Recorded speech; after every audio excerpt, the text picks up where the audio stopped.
David, the question of parapsychology, the existence of extrasensory perception, ESP, goes beyond its pop interest because it reflects deeply on what are we as human beings, our consciousness, the nature of the universe itself. Is there a non-physical world?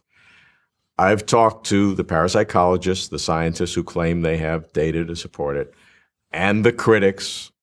A lot of them I know very well.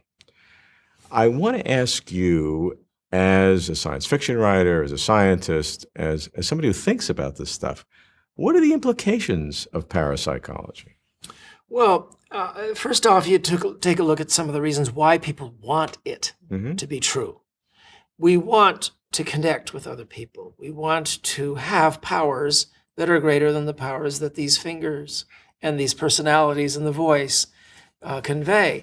We want to be larger and we want to have more tools. Glass lenses enhanced our eyesight, both correcting the blurriness and allowing us to have telescopes and microscopes, which led to new insights. The printing press expanded our knowledge base from what we carried around to vast libraries. And the internet and television and all that were extensions. So we have the desire. We have the desire, but also what has a lot of the aficionados of ESP miss is that as they do their experiments, they're hoping for less and less. Because the experiments, the small statistical flukes that they're pointing at, are obviously much less than Arthur Conan Doyle was claiming, instant access to the dead and moving things. Even if they're right, they're talking about smaller and smaller things, while technology is empowering us more and more through eyesight and memory. And I think they've got it wrong, in other words. This whole look backward notion of wisdom, this whole look backward notion that people in the past knew more than we do, is romanticism. And an awful lot of the parapsychology believers, independent of the validity of this as a field, are romantics. They look back in time. They say that Edgar Cayce had it, all that sort of thing. They look back to a golden age when we could do these things. It's already there.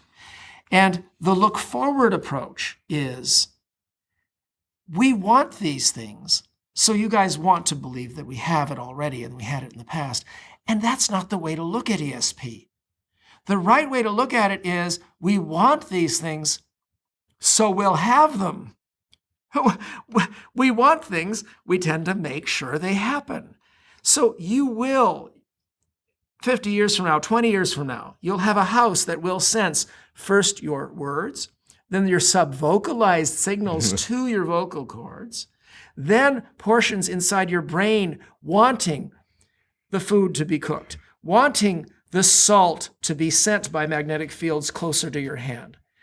You will bitch and complain and moan and tweak behind the walls with the software because you will be the ones installing the software. Your children will take it partly for granted. They'll know that there are machines there. They'll mess with the machines. They'll be good at it.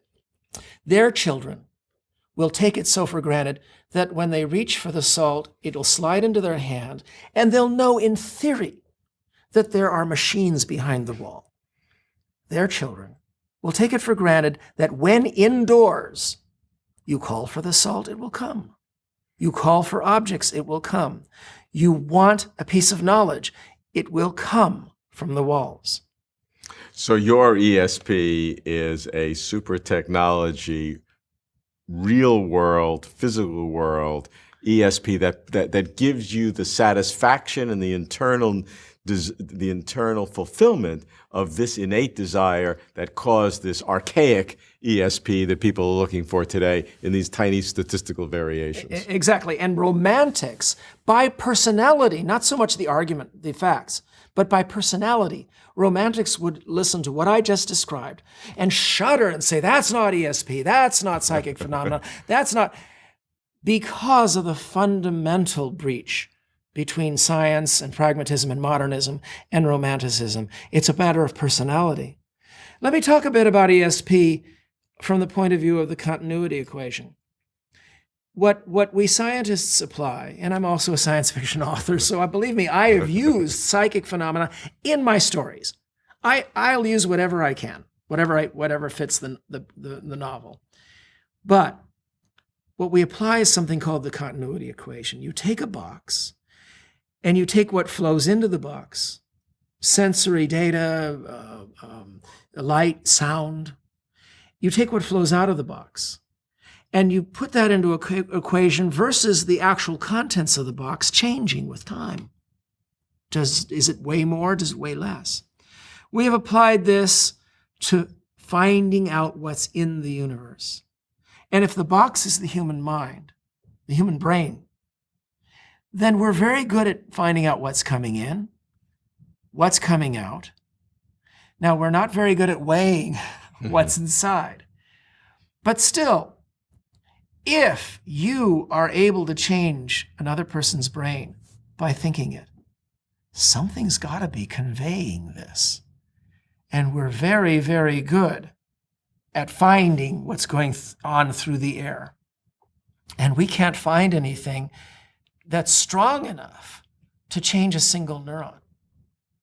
So that's another problem with ESP. Well, it even gets worse than that, because some ESP is called precognition, where you're knowing the future and you have to get into the whole question of time. So therefore, people who believe in it say this is so-called proof that there exists other realms, spiritual realms, realms in which time and space disappear. There is one implication of ESP, and that goes past all this whole continuity equation thing. You don't have to have things carried in between, and that is that we're living in a simulation. If we're living in a simulation, then everything is software, including the atoms inside our head, the neurons inside our head, and there may be back doors that the programmers left ajar. There may be, worms, there may be viruses, there may be little backdoor ways in which you can connect to the simulation software. And in which case, sure, ESP exists, but in that case, it's cheating.